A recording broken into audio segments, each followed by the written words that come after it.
My name is Deepali Sandeep Kolle. Today's presentation topic is set operators. Set operators म्हणजे आपण set operators चा use दोन क्वेरीचे result एकत्र करण्यासाठी केलेला होतो. सेट ऑपरेटर्समध्ये युनियन ऑल इंटरसेक्ट आणि मायनस हे चार ऑपरेटर्स आहेत. त्याच्यामध्ये युनियनचा syntax select column name from table 1, union select column name from table 2 आणि त्याचंच कन्वर्जन आपण एक्झाम्पलमध्ये केलं. सिलेक्ट यस नेम का घेतलं तर इथं स्टुडंट 1 आणि स्टुडंट 2 टेबल नेम घेतले आपण. म्हणून इथं yes name from student 1 union select S name from student 2 आणि याचंच आउटपुट जर आपल्याला यस नेम डिस्प्ले करायचं आहे मग तिथे चार नेम घेतले राहुल, राधा आणि माही. त्याच्यामध्ये युनियनमध्ये जे राधा आणि राधा हे जे कॉमन आहे ना ते एकदाच नाव येणार, म्हणजे याच्यामध्ये राहुल, राधा आणि माही हे आउटपुट येणार.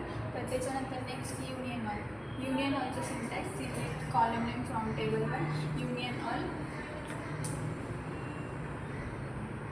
Select column name from table 2 आणि त्याचंच एक्झाम्पलमध्ये conversion select S name from student 1, union all select S name from student 2 आणि याच युनियन ऑलचा आउटपुटमध्ये स्टुडंट 1 आणि स्टुडंट 2 दोन टेबल घेतले. त्याच्यामध्ये राधा आणि राधा दोन टेबलमध्ये कॉमन नेम आहेत. तरी कॉमन नेम असेल तरी पण ते दोन वेळेस डिस्प्ले होणार. आता आपला थर्ड पॉईंट आहे इंटरसेक्टचा सिंटॅक्स आहे select column name from table 1, intersect select column name from table. आणि याचा एक्झाम्पल असेल select student name from student 1, intersect select student name from student 2. इथे आता आपण दोन टेबल घेतले स्टुडंट 1 आणि स्टुडंट 2. त्याच्यामध्ये आपण स्टुडंट नेम घेतलं आहे राहुल, राधा, माही. तर आता आपण इथे ह्या क्वेरीमध्ये आपण वापरलं आहे इंटरसेक्ट म्हणजे आता इथे आपण नाव घेतो त्याच्यामध्ये दोन कॉमन नावे, एक राधा नाव कॉमन आहे. तर फक्त इथे आपल्याला दिसतंय कोणतं नाव होईल, फक्त राहुल आणि माही हे नाव आपल्याला डिस्प्ले होणार नाही, फक्त राधा हे नाव आउटपुटला डिस्प्ले होईल. त्याच्यानंतर आहे minus.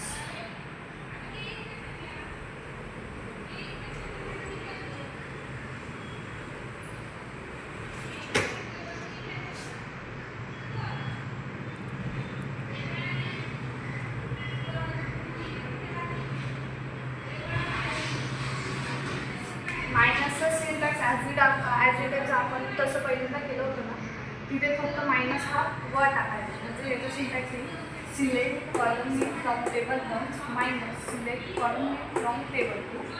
Example select student name from student 1 minus select student name from student 2.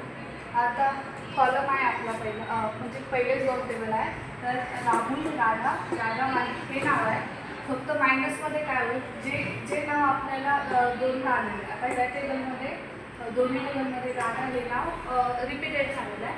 तर आपल्याला इथे आउटपुट शो करताना फक्त राहुल आणि माही हे दोन्हीच नाव डिस्प्ले होईल, कारण राधा हे नाव कॉमन आहे.